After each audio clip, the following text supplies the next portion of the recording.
The little engines were busy clearing their railroad with leaves and broken branches.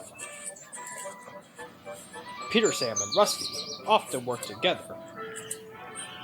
One day, Rusty helped Peter Sam to a water tower.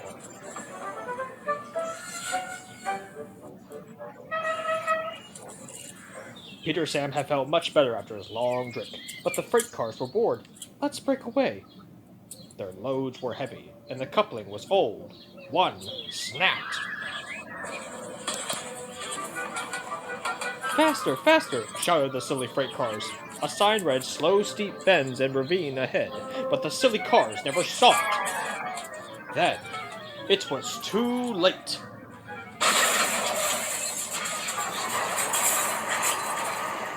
Peter Sam arrived at the scene of the disaster. His driver sighed. This was our fault. We didn't secure them properly. We'll have to get help to pull them out.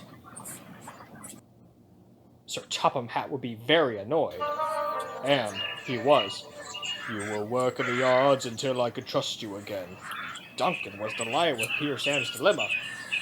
Fence not security freight cars at the hills. They'll come back to spook you and your special funnel. Woo! And who's to say you're not afraid of ghosts? Snapped Rusty. Ghost.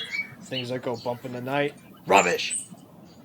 Well, I'll tell you a story that'll make your funnel quiver, Rusty said. A long time ago, a little engine was returning home. It was a misty moonlit night, when suddenly the engine lost control and plunged over the side into the swamps below.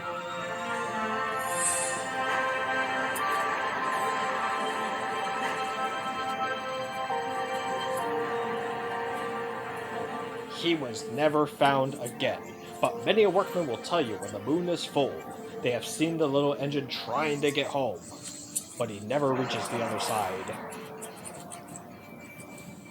So what do you think of that, Duncan? Rubbish, replied Duncan. Never mind him, Peter Sam. He'd be frightened if he really saw a ghost. This gave Peter Sam's driver an idea. Let's play a trick on Duncan. The next day, he spoke to Duncan's driver and firemen, who have agreed. We'll do it tonight.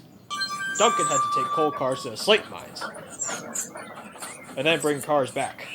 Duncan's driver decided, as part of the plan, to cross the old iron bridge. Haunted bridge, rubbish, snorted Duncan. It's as tame as a pet rabbit's. But all the same, he kept thinking about Rusty's story.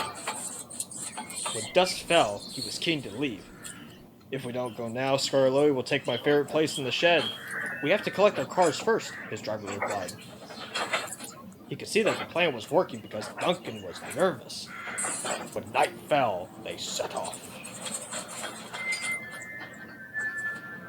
The mists were rising around the old iron bridge. Duncan whistled, and the sound echoed everywhere.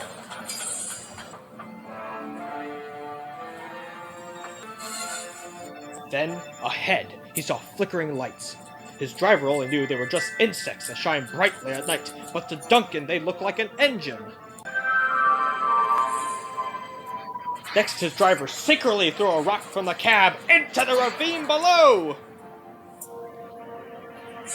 It's the ghost! Take me back! Take me back now! When Duncan reached the safety of the shed, he closed his eyes tightly. Spooked, are you, Duncan? Laughed his driver. No, I'm asleep. And Duncan refused to open his eyes. He did, though, but he thought his driver wasn't looking, just to make sure that he was still there.